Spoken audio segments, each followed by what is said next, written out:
Welcome to the Pipeline Online Podcast. In this episode, we have Doug Martens. Doug is President and CEO of Primec Controls and this year's Southeast Saskatchewan Oil Person of the Year. The company has grown over the years, expanding to Manitoba, North Dakota, and Alberta. Where others have seen challenges, regulatory issues, Doug has seen opportunities.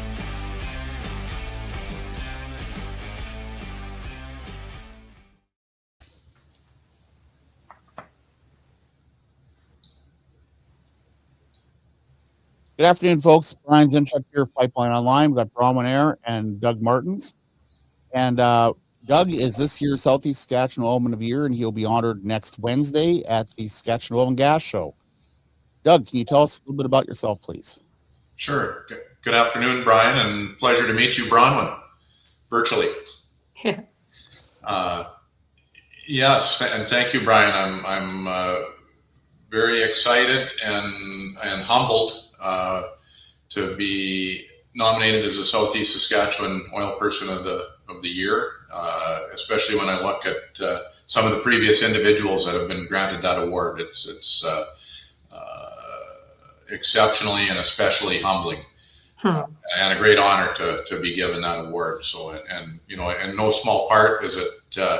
It's not solely an award that's granted to me, but it's also very reflective or representative of all the people that have been part of my journey over the years in the oil patch. I guess that I started off as a young guy working for a company called Estevan Meter Services way back in 1990, having come out of instrumentation school in Moose Jaw, and starting a business of my own in the 90s while I was an employee, kind of a side hustle thing, I guess, and then having the opportunity to buy into the business in 2000 and sort of seeing it grow and evolve from there. I think we had somewhere shy of 10 people in 2000, and today I'm not exactly sure what our number's at, but cumulatively we're north of 120 people. So, and these are some of your partners here when you bought out the last people that were from the previous Estevan Meter, correct? These guys are my partners, yes, Brian. And I guess although it's not there has been a family component to the business. I would look at myself as a third generation owner or third vintage owner.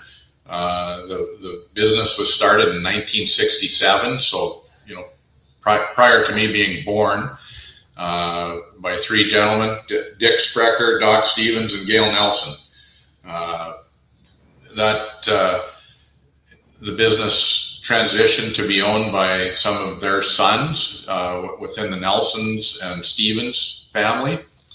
And when I started working in 1990, right around that time, Reg Stevens became the sole owner of the business. So a little later on, that's when myself and Dallas Fleck, who's in that picture that you shared, had the opportunity to participate. And then later on, a few years later, I believe in 2009, Jared Skuse joined us as a partner as well. So we're kind of maybe third, fourth generation owners, and since then we've brought on some new additional partners with our burden partner and electrical partners, Mark Kessler and Jim Schlamp.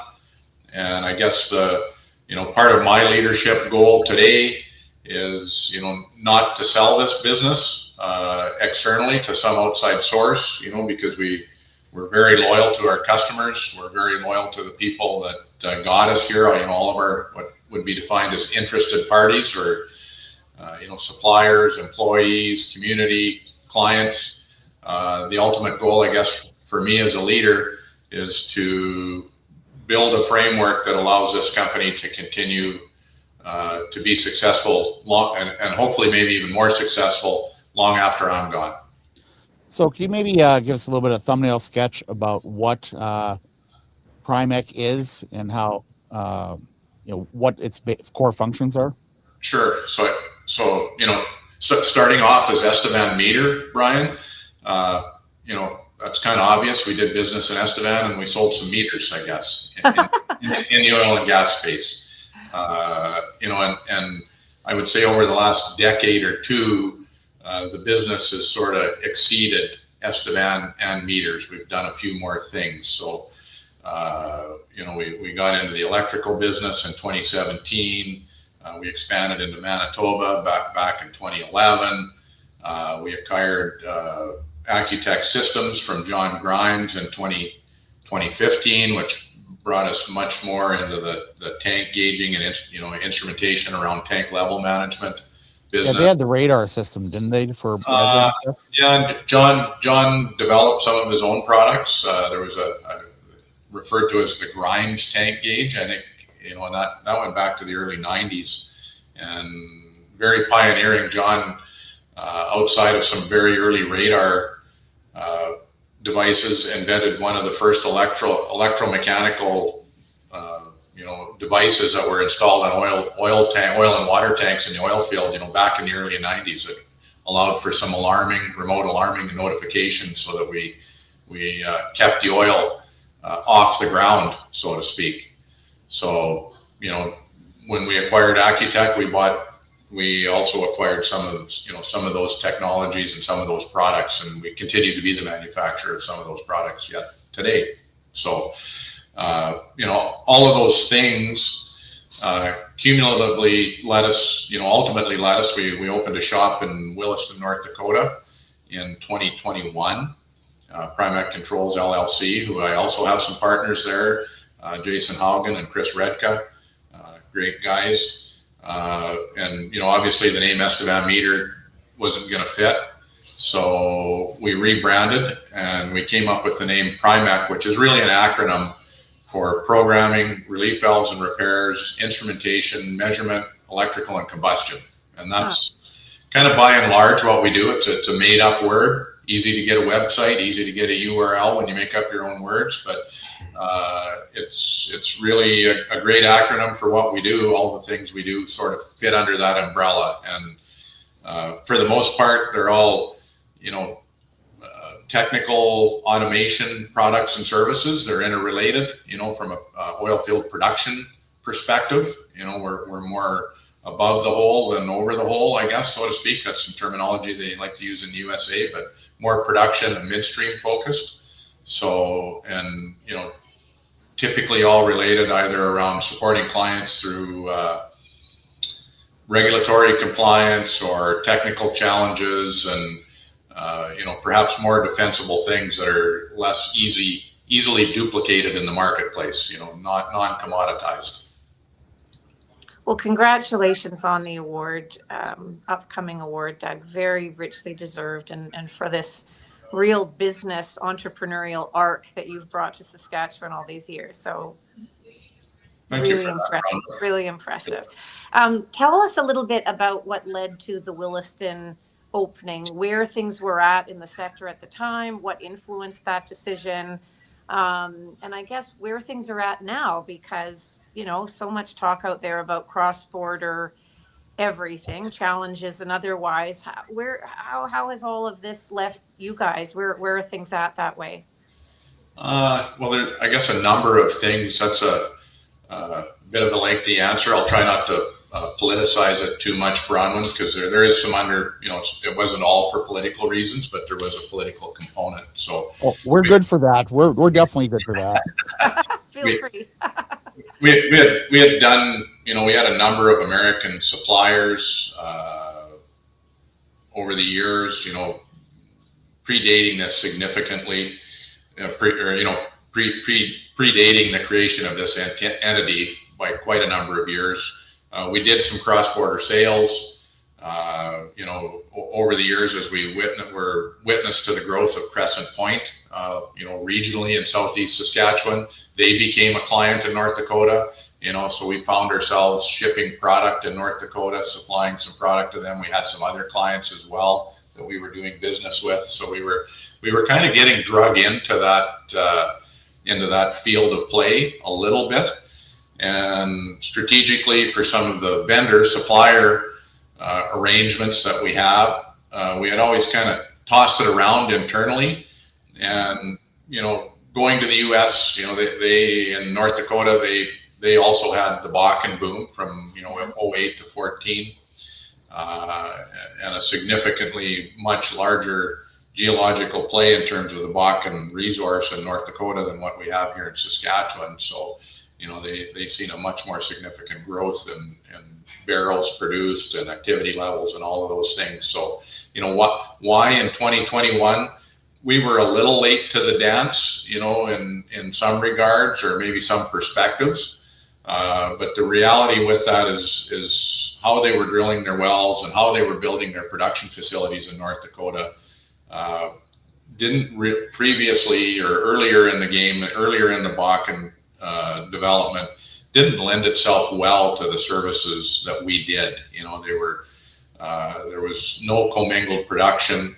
So sort of this one well, one treater, an oil and a water tank. So for the things that, at the time Estevan Meter did, there wasn't as much opportunity for us. Now over the years, that's with some of the drilling technology changes, multi-well, multilateral, multi-stage fracs, or multi-pad well, all of those things, their facilities have grown significantly. So now when you drive across the imaginary line, the U.S.-Canadian border, facilities that you see in North Dakota are much larger. There are these multi-pad wells that have a whole bunch of production equipment, treating facilities, tanks, flares. There's been some regulatory changes in the U.S. that have, some of them kind of came in and been since rescinded. But the types of facilities and the automation and some of the E&I and electrical and instrumentation technology that's applied to them has evolved quite a bit, even in the last 15 years. So that's where, we looked at it and we were a new entrant in the market. We typically don't like to do that. We would not enter a market in Canada that's highly evolved to go compete against an existing service company. But in North Dakota, there was a few things that we believed that were underdeveloped and some opportunity around the services that we provide. So some of those things were, included pressure relief valves. Some of those things included combustion servicing, some of the instrumentation, measurement, and specialty electrical equipment that we sell through, and also, initially created through some of our key vendors too, that there was opportunity. They needed representation in North Dakota. Now, within all that's the business strategy. There was also, in all honesty, a political component.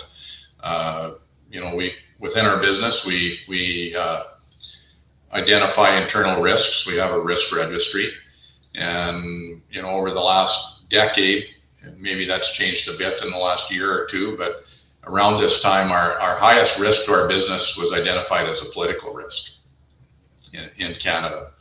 And, that was a bit of an impetus to, how can we diversify outside of Canada? And that was another driving consideration as to why we expanded into the U.S. So when you say political risk, what that really means, from my interpretation, is that investors didn't want to spend money in Saskatchewan and Manitoba and Alberta because of the federal government and its regulatory policies and its anti-oil agenda. And am I correct in that? And apropos of this, yesterday, Stephen Guilbeault did his second exit where he says, well, I guess I'm done. And if anyone other than Prime Minister Trudeau, Guilbeault was probably one of the biggest motivators to make you go across the border. Would I be accurate in that? Yeah, Brian, I'm not sure there's no way not to mince words around this. So it did feel, as a oil field service company, that there was a bit of an anti-oil agenda in Canada. Absolutely. And we did see a downturn in the Canadian industry in 2015 and 2016, but that also, coincidentally coincided with a bit of a change in federal government and a change, I would say a shift in that oil and gas sediment in the country. So I don't think there's anybody in the oil and gas space that would say we've done a great job of attracting investment into Canada, or nor creating an environment that would attract investment in the Canadian oil and gas space. And maybe we're seeing a slight shift in that in the last year or two, but and I don't really want to say that it's about any particular political stripe, but it was maybe about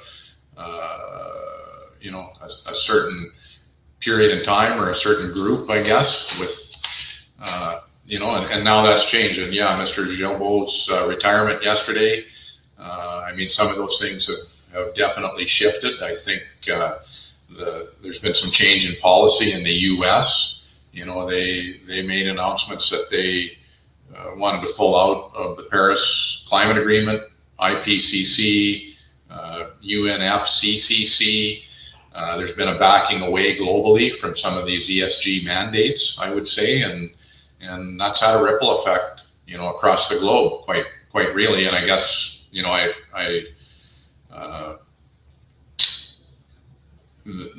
think it makes me think. There's a guy that wrote a book. His name is Nicholas Taleb. It's called Skin in the Game, and he talks about the stickiness of ideas. Good ideas are stickier and they last longer. And I kind of my analogy is around this is that humanity thought the Earth was flat for a few hundred years, but then eventually we figured out that was a dumb idea. So and not to say that climate change doesn't exist, or that we need to be sensitive to our environment, but we also need to nest these things in reality. And I guess that's maybe where we're arriving at today, and maybe what's bringing about the retirement of Mr. Gilbo. That we at the end of the day we got to still pay the rent, right? So can we get there and do things better? Absolutely. Our company is built on improvement. Can we improve things in how we live in our environment? There's always room for improvement. I don't think there's anybody that would disagree with that, but. I'm sure Broman's got a lot of questions here. She's going to be up next, but first we have to go. Since you are going to be honored at the oil show here, I do want to run an ad for the Saskatchewan Oil and Gas Show. The event takes place next Wednesday and Thursday, and check it out, folks.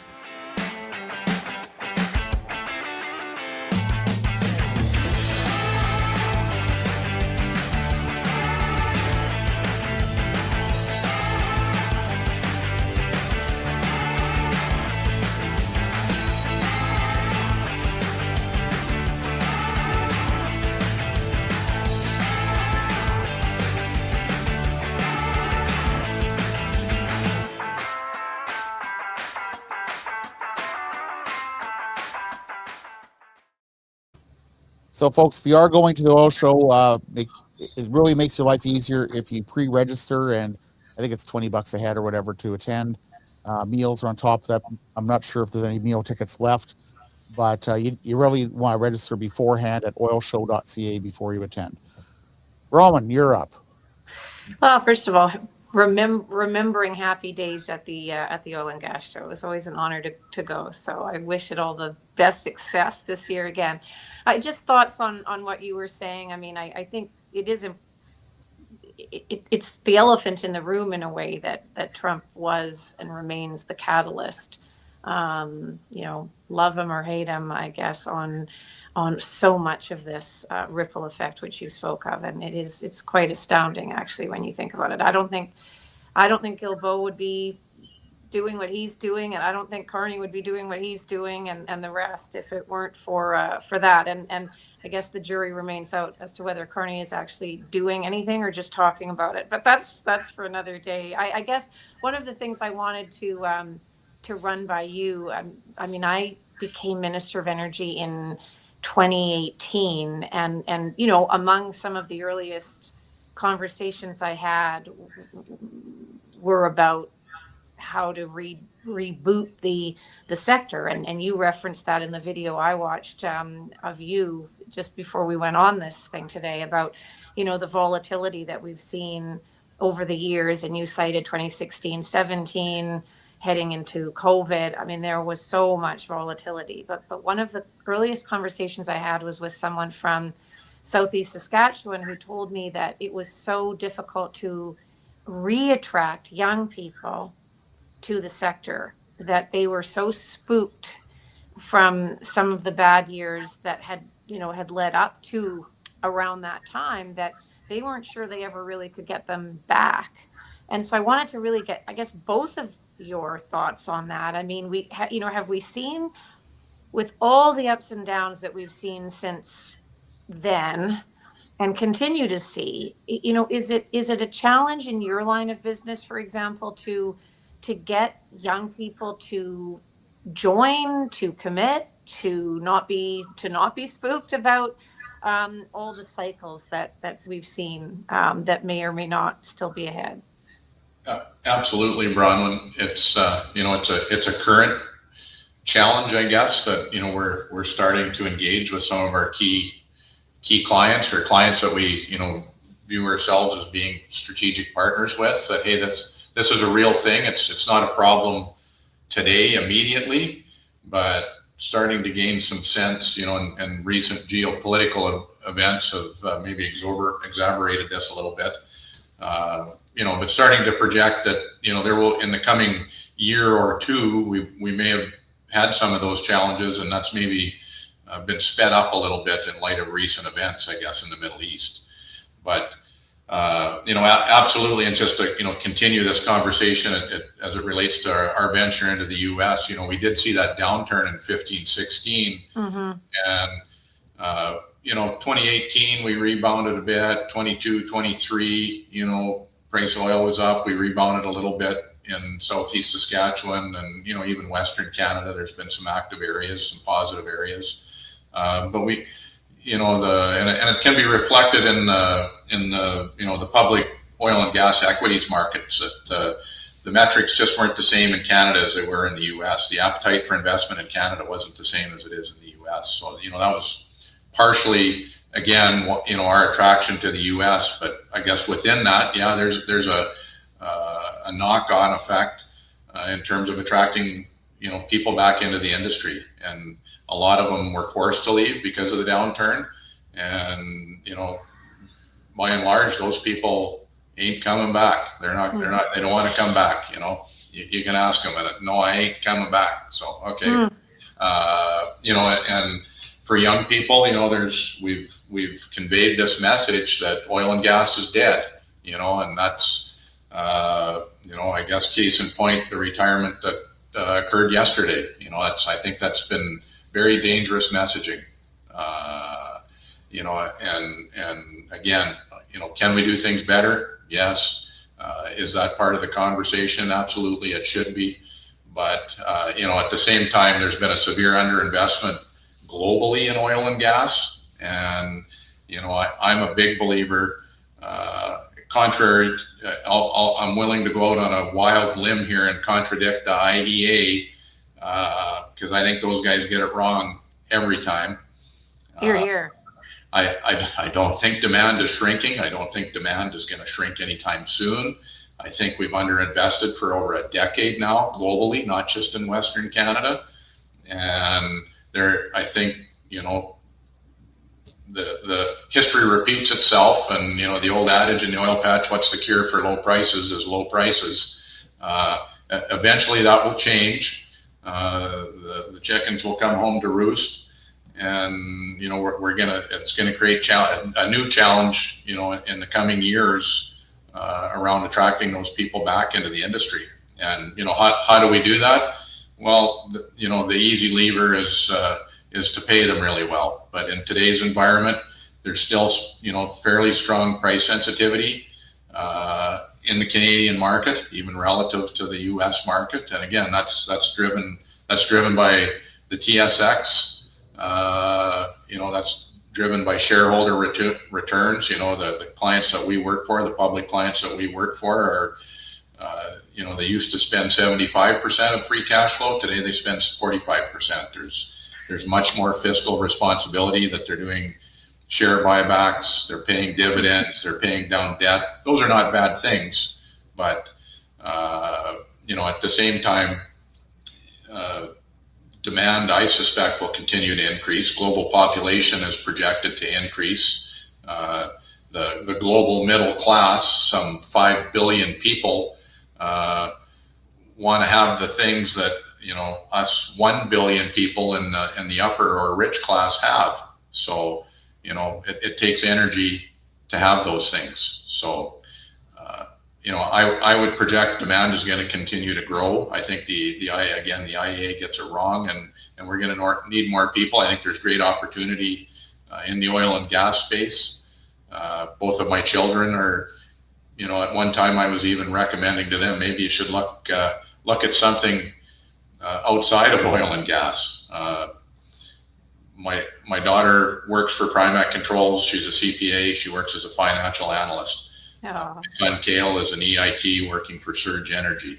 So they're tied up in it. They're knee deep in it with me. But I think there's a viable industry for quite a few decades that I'm pretty sure I'm going to get to retire as an oilman, and I think they could probably have full careers in the oil and gas space. Well, we have the family image up here. We can't forget someone else here. Better mention her too. That's the home CEO, my wife Kenda, and I guess again, an old adage: the hand that rocks the cradle rocks the world. None of us would be successful without Kenda. So I can't say enough, and I mean that's absolutely from the heart. I wouldn't be able to do the things I do had it not been for her, or is it not for her? And 2 great children. That's probably more her genetics and DNA than mine. So I want to put a little bit of context to some of the stuff that you were talking about and the involvement of North Dakota. Now, insiders like us, we would be familiar with this. But what a lot of people may not realize that North Dakota went in 2007, they went from about 90,000 barrels per day to 1.2 million barrels by about 2011. And in contrast here, this is Saskatchewan over the same time period. From 2000, we've basically been flat for about 24, 25 years. We had a bit of a spike from the Bakken boom. We had a dip from COVID. But generally speaking, we've been flat. Whereas North Dakota has had that expansion of a factor of something like 14 times compared to what they were in those early years. And, there was and continues to be a lot of opportunity in that state. There's a number of hunches that I have on that, Brian. I guess I'd ask you before I answer, so I don't look like a dumb guy. What are your suspicions around that, or your hunches or opinions around that? Well, I mean, actually, I was going to ask you how the Wilson Basin Conference went last week, because I usually attended, and this time I didn't go. Well, I got stuck working in a display booth as a vendor, so I didn't get to attend many of the. Oh, damn. So I don't know. I guess most of that I would say is largely based on geology, in my opinion. But there's other cumulative effects within that. There's attraction of investment. There's technology.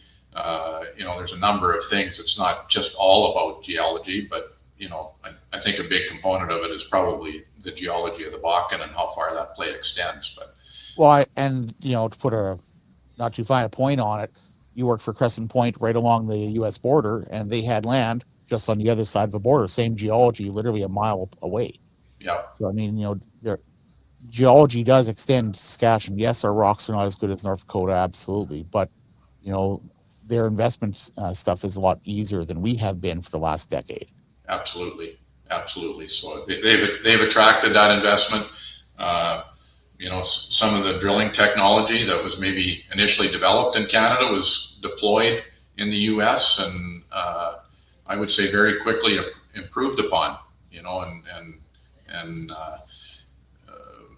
Utilized even further or better than what was initially exploited or utilized in Canada. Okay, before we go next commercial break, we got 2 comments here. We got Doug Mack saying, congratulations, Doug, well deserved. Brian Crossman, congratulations, Doug, well deserved, and continued success for you and the Primec team. And what do you think about this before we go to commercial here? Let's talk about this a little bit, because you have been involved not only in the oil field services, but also in the oil field, actually oil company side. So this is Fire Sky. We'll come back to that as soon as we get back from our second ad here, folks. There's a reason that HG Jack has dominated Saskatchewan's oil patch. That's because that distinctive curved walking beam reduces energy consumption by about 25%. That means 25% less power bills, 25% less carbon tax. That's a big difference. And it's available exclusively from Grime Sales and Service, Atman, Saskatchewan.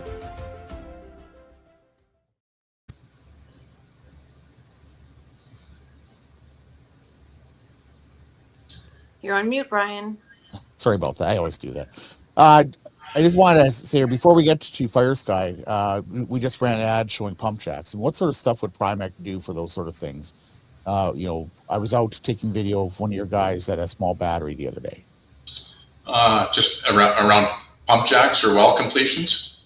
Pump jacks, well completions, batteries, that sort of thing. Yeah, I mean, pump jacks, electrification of the wells, wiring the wells, that's a key component of our electrical business. We had a relationship with a company called Sensia, Brian, that was a joint venture between SLB, Schlumberger, and Rockwell. That company was dissolved, or that joint venture was dissolved at the end of March of this year. And by and large, most of the products that we represented have now migrated to the into the SLB realm, into the Schlumberger, or as they now like to be called, SLB, I guess, right. Into the SLB realm. So, part of that is artificial lift automation. So, wellhead VFDs, the variable frequency drives that, help create some power efficiency and well optimization. That type of equipment is very closely related. And another part of that story, I guess this is maybe a bit of a shameless plug or advertising plug. I'll try not to make it too much. Oh, we allow that. Schlumberger also acquired Champion X, so we're excited to have some new products and some new communication around that partnership and relationship. That'll be at the Oil and Gas Show next week. So that'll be in our Primec booth. So can you tell us a bit about what it's like to be part of the board of an oil company? Fire Sky was not a huge company. It was a junior private company, but I think it still gave me an excellent window, and I was very honored and humbled to be offered the position with the people that were involved in that organization or in that company. And I filled a role that one of the outgoing board members, Ron Warner, had a health event, and they needed to fill a board seat. And, I had the opportunity to be, I'm not sure, either the lucky or unlucky candidate, because I joined in 2015, which was, coming right at the cusp of probably, a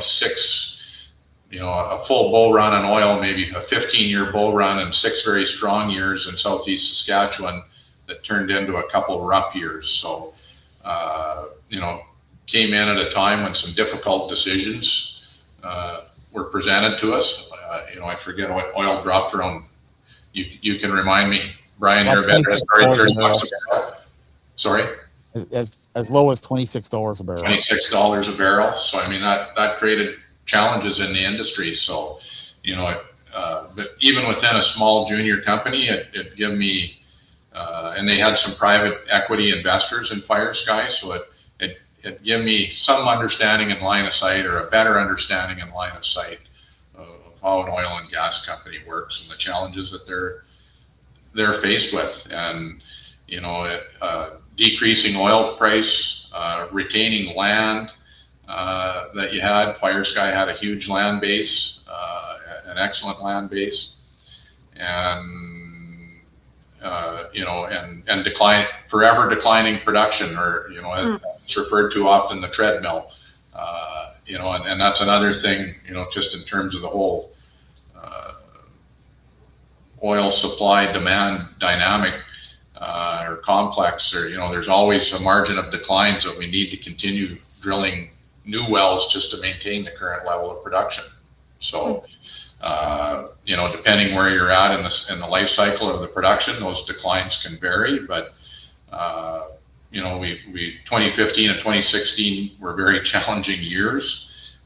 We saw some uptick in 2018, and because that was there was some institutional investors, some private equity investors. It was always an entity that was intended to hopefully be become profitable and then be sold. And I'm not sure that we fully accomplished that, but it was eventually sold to Surge Energy in 2021, I believe. So, which coincidentally and purely by coincidence, that's where my son works.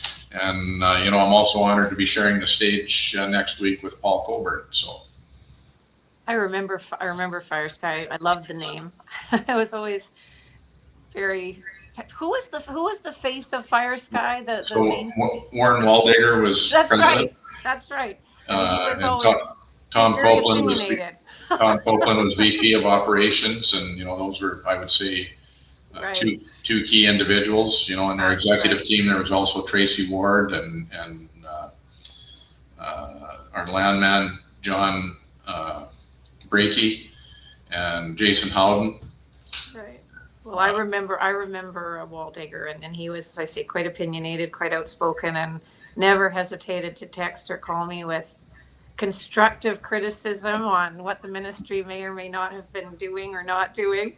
And I guess in that vein, from a regulatory perspective in the province, I've generally always heard more or less positive things.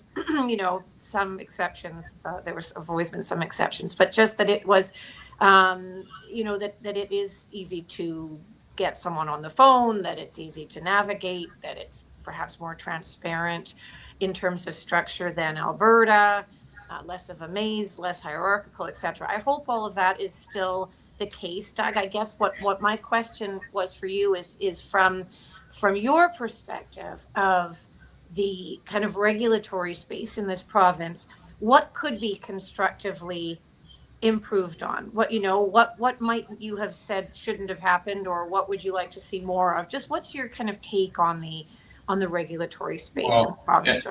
Interesting question, Bronwyn, because I feel like part of my contribution or role at Fire Sky was around regulatory compliance, because many of the products and services that we provide, and maybe some of my naysayers might say, "Hey, Doug, you've made a lot of money on these regulatory things," and admittedly we have, but I guess ultimately we've served a need in the oil and gas space. We've supported our customers in becoming regulatory compliant, and I'd like to believe we do that very well. So, in terms of a company the size of Fire Sky, both I was an investor in that company and a board of directors. So, and one thing I will say about Warren Waldecker is a very competent and ethical leader, and at no time did I have any risk concerns around regulatory compliance with Fire Sky. Now, are they perfect? Probably not. I may not have known everything that was happening in the field or everywhere in the company, but they made a strong effort for a company of that size to be compliant. And I know Warren was always involved with the SHOP group. I forget what the Yes, right. Hosted oil producers, or whatever the acronym is. I think headquartered oil producers. Yeah, he may continue to be, and that was a voice for some of the local guys to communicate with MER. There's competing interests around this, Bronwyn, so I got to be careful what I say a little bit. Sure, of course. I can assure you, as we, Primec does some business in Alberta. The regulatory requirements in Saskatchewan, although we might think they're very stringent, they're not as stringently enforced in Saskatchewan as they are in Alberta. So, maybe it ain't that bad. The other side of that coin is there's been increased regulations implemented in the province over the last decade or two, around flaring, gas combustion is one, measurement, venting, OGMR, carbon emissions, all of these things, right? Some of this has been pushed at a federal level too, that the provincial government didn't always have a lot of optionality in some of these things. But and in saying that, I'm a bit of a capitalist, libertarian guy. So I'm not real great rule follower at some times. I historically like to break them, but I mean, another saying that I think it was Picasso said, learn the rules well so you can break them like an artist. So, we try to help our customers do that. Be compliant. Investors don't want risk. Most of these regulatory changes, I think, there's been some consult, with industry. And I would share, Brian brought up in our agenda to talk about today the Canadian School of Hydrocarbon Measurement. So I'll jump there, Brian, I guess, if that's okay. Yeah, absolutely. That's about a measurement regulation in the province. And, my company has absolutely made a lot of money because oil and gas companies have to do measurement in their business that it wasn't previously mandated that they had to do that. Mm-hmm. So, I guess my goal as a service provider is how can I help my clients find value in doing that? Why do we need to do that? Why does the government, and maybe you can tell me, Bronwyn, why does the government want us to do that? But I guess one thing, having had the opportunity to be involved with a production company and as a service company, and I know one of the things that are considered when wells get drilled, it's not just going to Regina and looking at the core or looking at the seismology. There's also this thing called cumulative production. And if we're not recording proper numbers, mm-hmm. Historical data, measurement data, mm-hmm. Which is a bit of there's a bit of a thing in the industry, I think, that maybe that hasn't always been done as good as it could be. I think that's an important thing because we make, oil companies, and I'm lumping us all together as partners in this. We make decisions on where we're going to drill our next well based on cumulative production numbers sometimes. Mm-hmm. So that's an important thing. So can we find some value in having to test a well and get some true measurement numbers and cuts? Maybe that matters, maybe it doesn't, because if we're making decisions on bad data, we're not going to make good decisions. So. One thing I really want to include in this conversation is that, first of all, Doug and I have been talking for the better part of 2 decades now, ever since I came from to do pipeline news back in 2008. And every few years, something new would come along. It'd be S10 or flaring regulations or burners or whatever. And, the SVM meter and then Primec as a result, they often found themselves in a place where they were positioned to help their customers in dealing with these regulatory things, and see business opportunities in that. Whereas, everyone else is like, oh my God, another thing from Regina, I can't deal with this. But, I would say that part of the reason you're getting this award is because you have been successful in helping those oil companies deal with these things and do so in a way that works. Well, thanks for that, Brian. I'll temper that a little bit. Maybe more good luck than good management. We were already kind of doing a lot of those things, so we were the obvious, in my mind. A company like Estevan Meter, and that name was given in 1967. I probably ought to be the guy that helps people with measurement, compliance, and concerns, right? So, the combustion business, we got into that in 2006. And saw an opportunity, but we were kind of the guys that were providing a lot of the products and services, the burners and the flame arresters on treaters and those kind of things. So it's kind of, hey, we're sort of the obvious candidate to help clients with this. So, and that's a story that at the end of the day, I think we've ultimately, that was implemented largely around a safety consideration. Guys used to go light burners with a rag on the end of a stick. Now we've automated that, so they don't have to do it that way anymore. I think we probably saved some burnt fingers and eyebrows, but we've also, I think, and I know this from some client historical data, we've also managed, even though Estevan Meter or Primec was rewarded in the marketplace for this, we've also saved clients significant money from failed fire tubes, failed stacks, failed flame arresters, because I sell far less of those things today. So, we created, significant savings in the industry for oil and gas producers by optimizing some of those things. That we're not melting fire tubes as often as we used to, and that's a significant investment for an oil and gas company at turnaround time. So we're just going to go to one more ad, folks, and we'll be back in a minute. For your well servicing needs in Southeast Saskatchewan and Southwest Manitoba, you need the General. That's General Well Servicing of Cardiff, Saskatchewan. They've got a fleet of double, triple rigs, pressure vessels, and lighting rentals ready to serve you. They can perform rig assist and frac assist operations as well. Call Kevin at 306-482-3244. That's call the General at 306-482-3244. Yes, sir. So I wanted to touch on one other thing here. We kind of spoke about this a little bit from some of Bronwyn's questions. What are the future trends you see in the oil sector, and how will Primec address them? And I'm thinking artificial intelligence. Bronwyn already brought up labor. The big thing that's happening in southern Saskatchewan right now is multilaterals, but it's also happening in other places as well. Where do you fit in this, and what are the things that you're seeing from your perspective? Yeah, all of those things. I'm going to go back a little bit, Brian, just to finish up the answer that Bronwyn asked me. And having been involved with this Canadian School of Hydrocarbon Measurement, Bronwyn, I thought there was great consultation done with the provincial government through that process. Now, I don't know if everybody was paying attention until it kind of got implemented, and then it's like, whoa, what's all this, right? But and can any change management system be improved upon? Probably, but you may not have. And I think you were involved during that time. You might not have been able to do it right, no matter what you did, too. I guess so.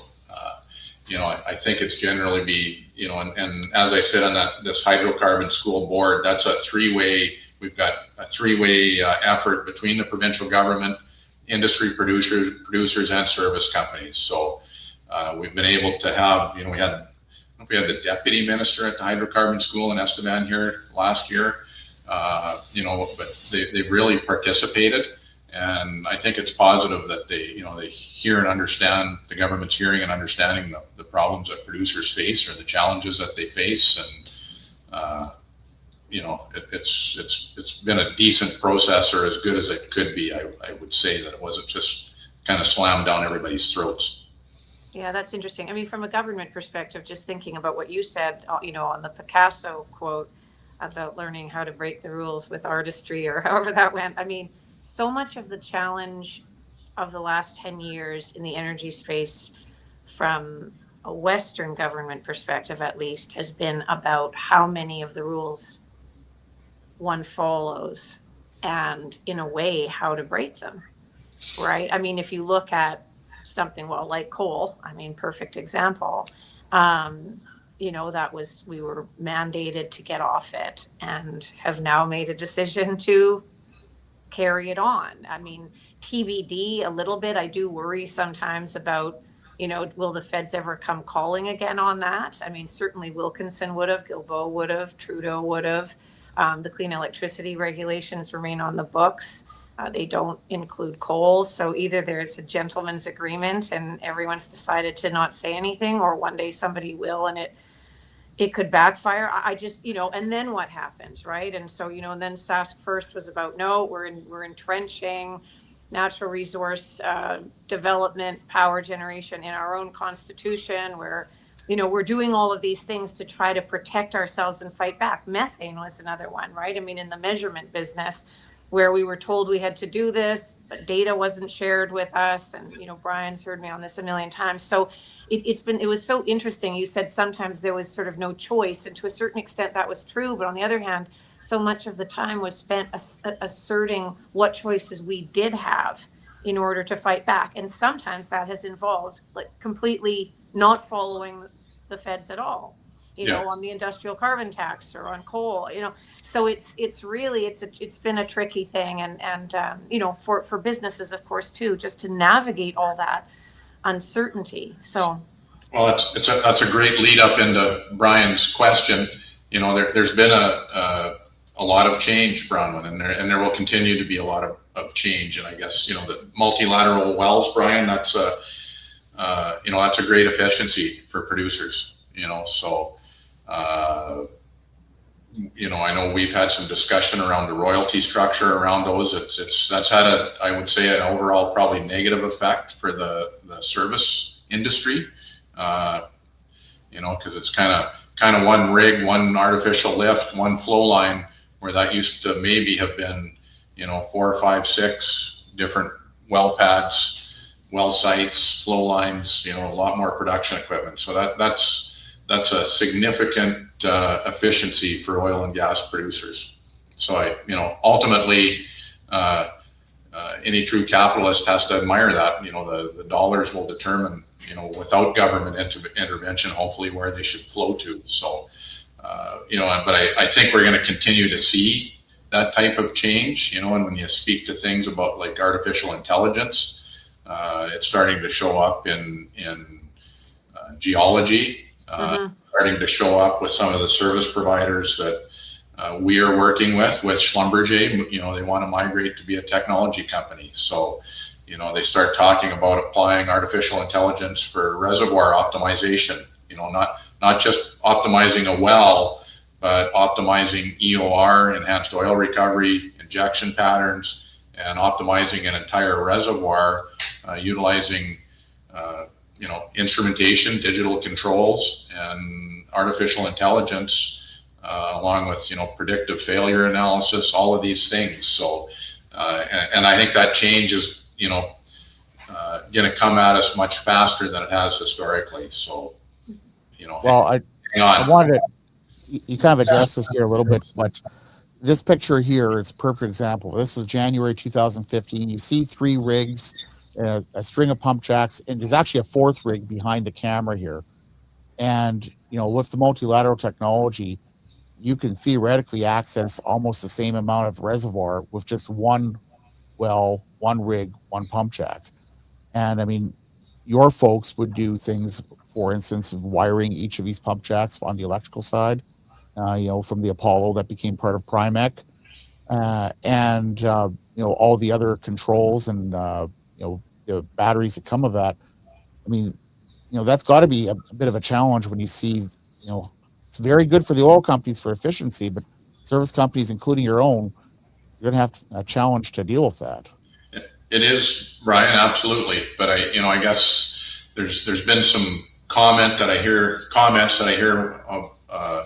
amongst my peers in the oil and gas space, since the downturn in 2015, 2016, that, there's been people that just, the activity levels haven't been good. There's been challenges, and I'm absolutely empathetic for those people, including myself, maybe a little bit. I feel sorry for myself. I don't know.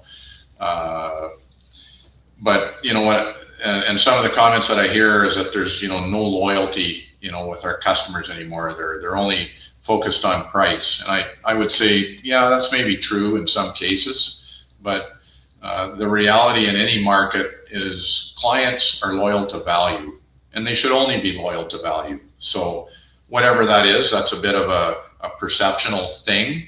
But I mean, even if there's less flow lines and less, pump jacks or artificial lift, whatever the artificial lift mechanism is being purchased, there's still a value proposition embedded within that. And whether it's optimizing the reservoir through AI technology or whatever that is, there's still a value proposition that can be sold. So, if you're in the service industry, you need to figure that out. That's the reality of today. That's the unfortunate reality of the evolved market we live in. So that's why I get to some of the comments here before we wrap up here. Got from Perry Holgram, from Wayne Irwin, and Craig Baldwin, all saying congratulations, Doug. Thank you to those guys. Bronwyn. No, I think, one thing I guess I was going to ask just on the service side, and you may or may not have had any dealings with the federal abandonment program, Doug, or the provincial arm of the federal abandonment program. But just, I guess, thoughts from you, Brian, on the service side, impact of that, whether we're still seeing some of those efforts carrying on, whether you were involved, just kind of state of play on all of that, and whether it went off okay in the end. I think so, Bronwyn. I mean, we're not directly involved in doing any of that service work. You know, it has impacted our business because now there's, all this redeployment of equipment, pump jacks, VFDs, motors, things that we sell. So stuff, oil companies are leveraging their inventory as they should and redeploying that stuff. It's been, for anybody that works directly in the abandonment, service sector, there's been an uptick, but I think it's been, somewhat positive in terms of creating an environment where companies can reduce their LLR. We're putting these things to rest as we should, and definitely bought some recognition that, hey, if I'm going to go become an oil company, someday somebody's got to clean up my mess here. We definitely brought some awareness in the industry that there's a cost that comes with that there's always an asset retirement obligation that has to be dealt with at some point. So that needs to be considered within the balance sheet, and it now is within the balance sheet of every oil and gas company. So. Right. So one of the things I like to ask, for, inspired by one of my favorite podcasts, Trigonometry, is they always close with, what is the one thing that we're not talking about that we should be talking about? Doug? You stumped our guest, Brian. Well, I guess, I really think, Brian, that, probably the biggest opportunity for Southeast Saskatchewan, it's an old, tired field. It's not a resource play. It's, essentially small pockets of oil. So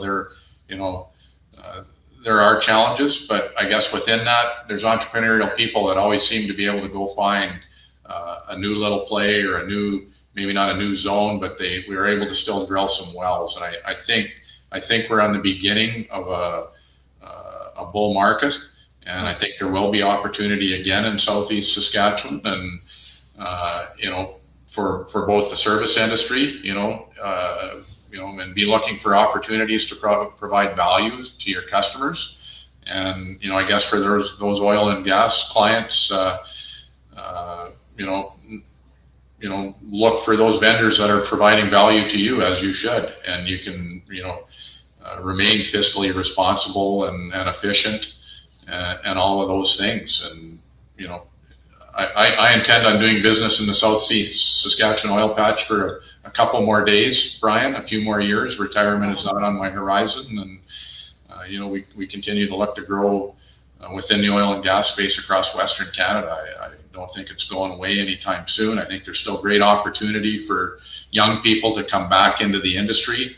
There will always be cycles, but again, position yourself to be valuable to your employer or to the industry. No different than me as a service company. Invest in yourself, and you'll get rewarded for it in the marketplace.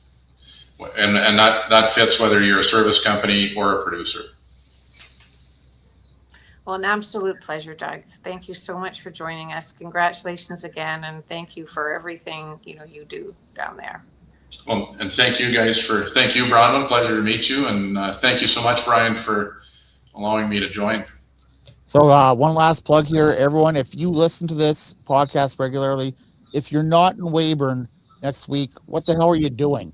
Everyone should be going to the Weyburn Oil Show, Saskatchewan Oil and Gas Show, June 3rd and 4th.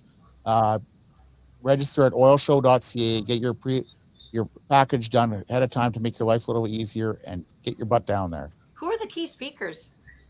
I think Brett Wilson's one of them. And Pamela Wolin, I saw. And Pamela Wolin as well, who we've had on here, and I've also been on her podcast many times. Yeah. And our singing comedian, I think, friend is joining too. Oh, yes, and we also have a Quick Dick McDick, who I correspond with on a frequent basis. So, all right, folks, thank you very much, and have a good day. Have a good one. Over and out. See you guys.